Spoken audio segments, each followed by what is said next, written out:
Well, ito yung first trilateral meeting. No? Usually kasi ang mga meetings multilateral, ibig sabihin marami, or bilateral, ibig sabihin one-on-one. No?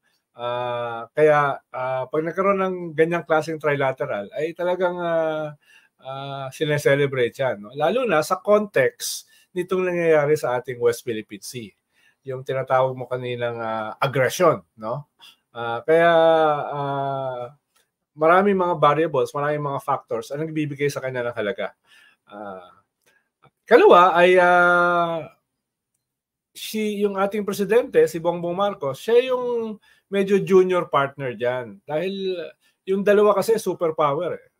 Yung dalawa ay, yung isa ay biggest economy, yung isa, yung Japan, ay fourth biggest economy. No? Tapos yung Pilipinas, hindi ko alam kung hanggang ilang economy tayo. Na pang ilan ba tayo? 200 o ano? So, ibig sabihin, nabigyan ng entablado yung presidente ng Pilipinas at yung bansa dahil nga sa ganyang klaseng trilateral. Na yung dalawa, doon sa trilateral, ay kilala-kilala around the world as a superpower. Kaya yun yung isang halaga niyan.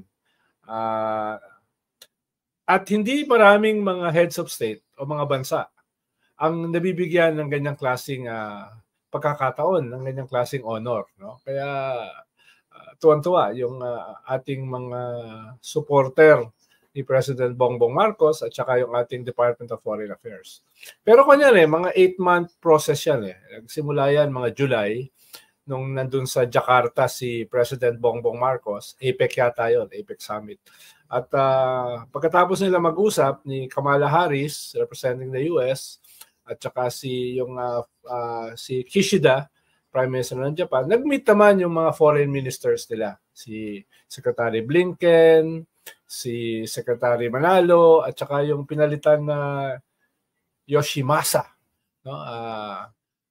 Secretary Yoshimasa ng Japan, no? Na napalitan na ngayon. No? So nag-meeting sila. Yan yung first attempt na, baka pwedeng magkaroon ng trilateral for the first time. US, Japan, at saka Philippines. No?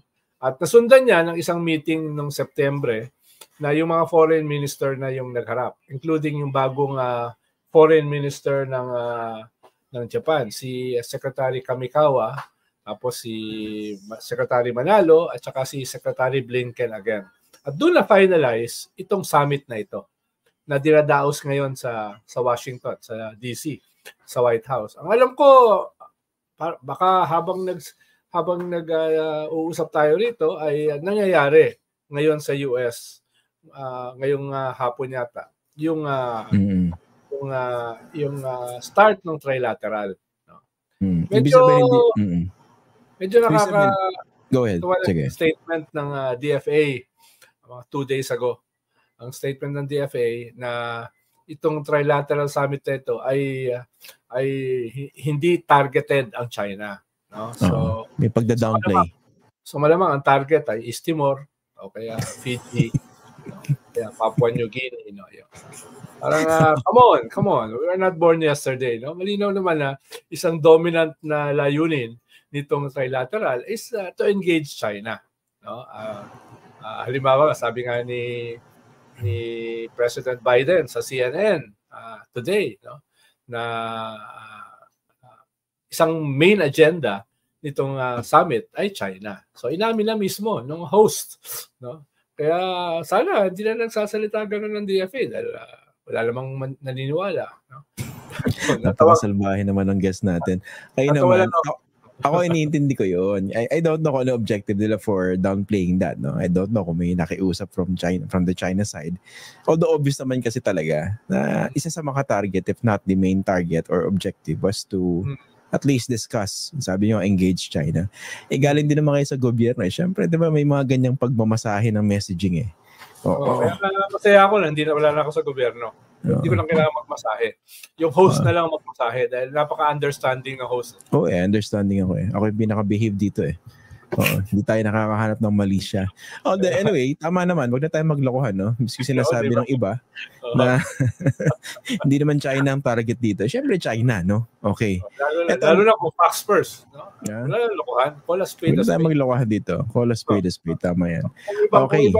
Kung ibang program, pwede. Like diba, ano? Like what? TV5 ako, mabait ako eh. Ganun ba? Pag TV5? Nakasuot pa ako. Nakasuot yung mga kasama ko eh. Ngayon, anong suot? Ngayon, yung pangilalim ng suit ko. Wala naman pwedeng ko. Kaya kasi kung lalagay ka agad sa labahan, tapos kukuha ka ng bago tayo. Sis, gano'n lang naman kausap ko, ba't pa ako magsusut eh? No? Oo, isagad mo na. Di ba? Isagad mo na. Salamat hindi kinigsando. Salamat. Oo, okay na ako. Okay. Sige. Malinaw yan yung pagkakalatag ni Honorable Ronald Llamas na yung mga ganyang trilateral summits, yung ganyang kaimportante na high-level discussion, hindi siya nangyayari overnight. Kumbaga meron lead-up yan, no? May building blocks toward that. Ngayon, ang tanong, on the side of the Philippines, no? Kasi minsan pag binabasa ng mga tao, yung mga reports coming from the foreign press, medyo macro yung perspective. And from the perspective of the US siguro, no? Pag-usapan natin yung perspective ng Pilipinas na sinasabi nga, tayo yung tayo yung junior dyan sa trilateral summit na yan. What should we expect in reality out of this summit? Well, yung consistent dun sa statement ng DFA, ang spin nga dyan ay comprehensive, no? Hindi lang to military at saka security. Kung hindi, merong cultural, merong economic, no? So, pag-uusapan dito yung combination ng hard at saka soft power. Soft power, yung cultural nga at saka yung economic. No? Ito ay nangyayari 2 days after na dalawang senador ay sa US ay nag-propose ng $2.8 billion na increased military aid sa Pilipinas, no? Yun yung nangyari. Kaya tapos ang sabi ni Babes Romualdez daw today, hindi ko naman narinig na sinabi niya. Sabi lang ng mga reporter ay meron daw $100 billion na commitment ang US sa Pilipinas in the next 5 to 10 years. Medyo malaki yun. Yung, military support? Ano yan? Economic. Economic, okay. Basically infrastructure daw, connectivity, etc. Medyo malaki yung $100 billion. Kaya hindi ko alam dahil yung dalawang trips ni President Bongbong sa US ay nakakuha siya ng mga $4 billion, $5 billion na aid na commitments. Pero hindi ko alam kung na-deliver na yon yung $4 to $5 billion na yan doon sa kanyang dalawang trips sa US. Kaya skeptical kasi ako sa mga ganyang klaseng big numbers, no? Lalo na kung commitment pa lang. Lalo na knowing yung ating comparative advantage ay hindi naman ganun ka-taas pa.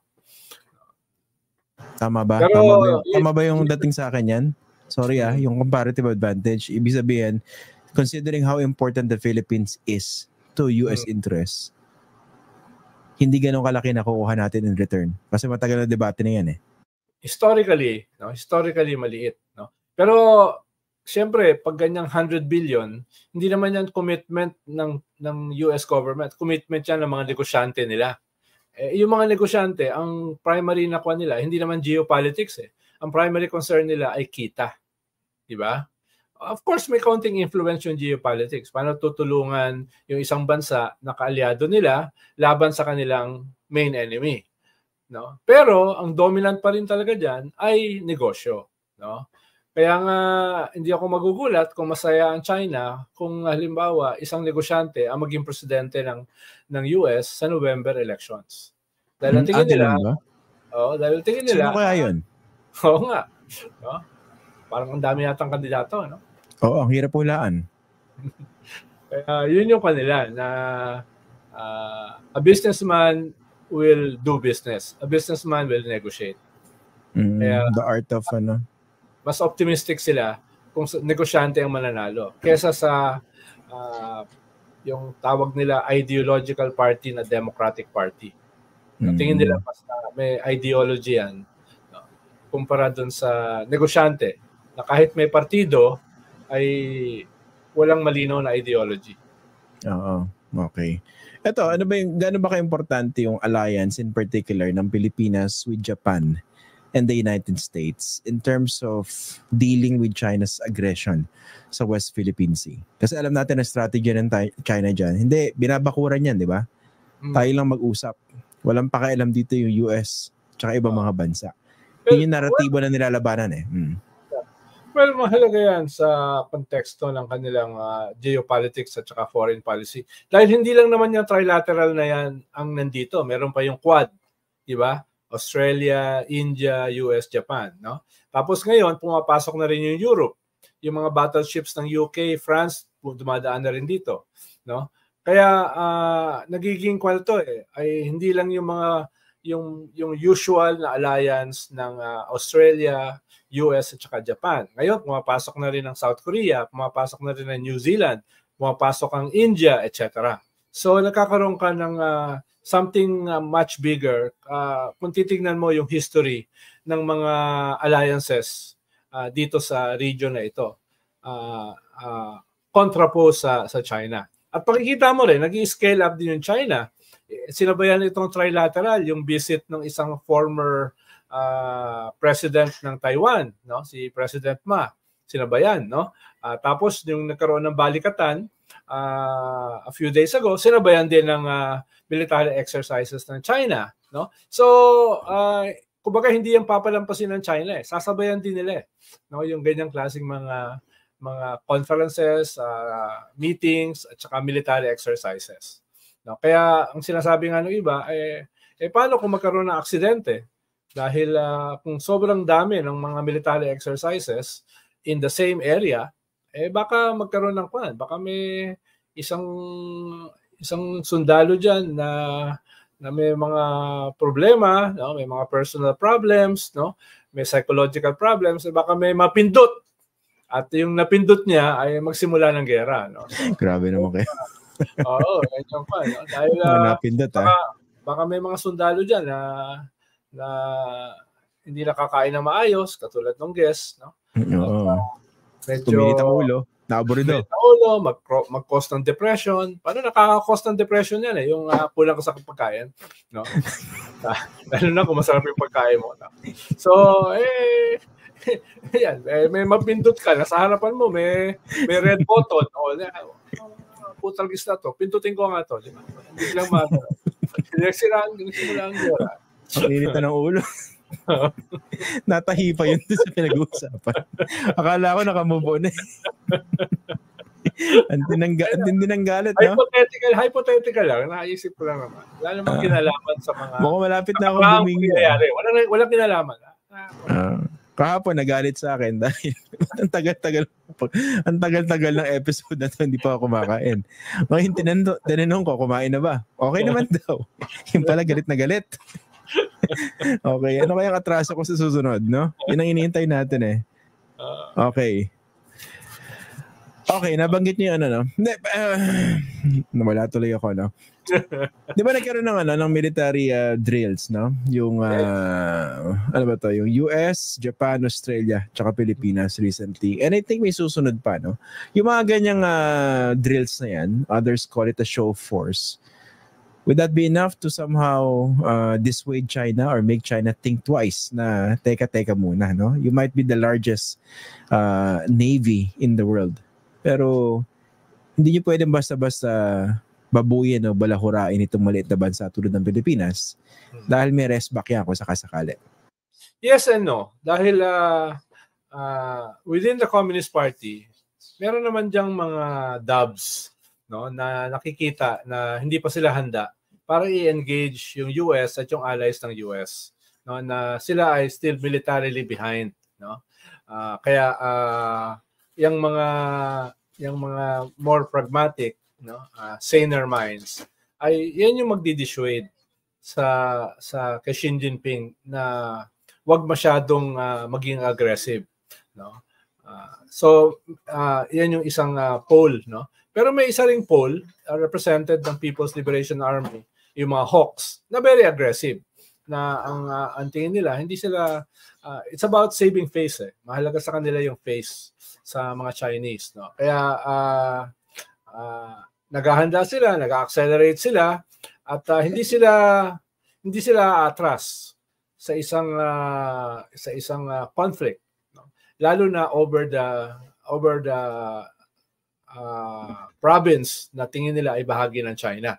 At si Xi Jinping, yung kanyang political future ay medyo nakatali dyan, no? Dahil bilang president ng China, marami kang binabalanse. Binabalanse mo yung mga factions within the Communist Party, binabalanse mo yung hawks tsaka yung mga doves, binabalanse mo yung malaking middle class sa China na ang kanilang concern ay mas yung economy, no? So kung magkakaroon ng gera, definitely tatamaan ng economy. So binabalanse niya lahat yung mga concerns na yan. Pero napakahalaga rin nung army nila. The biggest army in the world. The biggest navy in the world. Yung People's Liberation Army. At ang promisa dyan ni Xi Jinping ay mayu-unite yung China during his watch. Nakuha na niya yung Tibet, yung Xinjiang na medyo nagsisimula kumalas, yung Hong Kong. Ang huli na lang sa kanyang promisa, no, yung promisa kasi niya hindi 20 pesos na kilo ng bigas eh. Ang promisa niya aspiration. Promise to, hindi aspiration. So pag hindi niya nagawa yung promisa niya na unite ang China sa pamamagitan ng pagkuha ng Taiwan,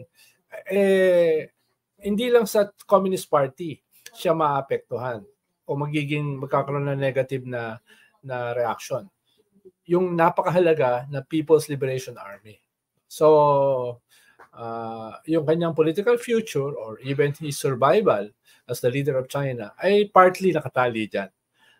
Kaya mas complicated yung issue. At first glance kasi, pwede natin sabihin, masyadong malayo pa ang China sa US. At least a decade behind militarily. Pero things happen eh. Accidents, no? Hubris. At yung hinahabol nilang technology, yung kanilang quantum technology, na hindi pa weaponized at this point. Pero sila yung mas ahead sa US ng at least 2 years. No, itong quantum technology na ito or quantum communication, pwede mong i-hack yung system, yung communication ng iyong kalaban. Ibig sabihin, hindi mo kinakailangan na maka-leapfrog militarily ng military hardware. Dahil with quantum communication, at least theoretically, no, kaya mong i-hack yung military computer systems ng kalaban. So, yun yung mga variables na at play dito.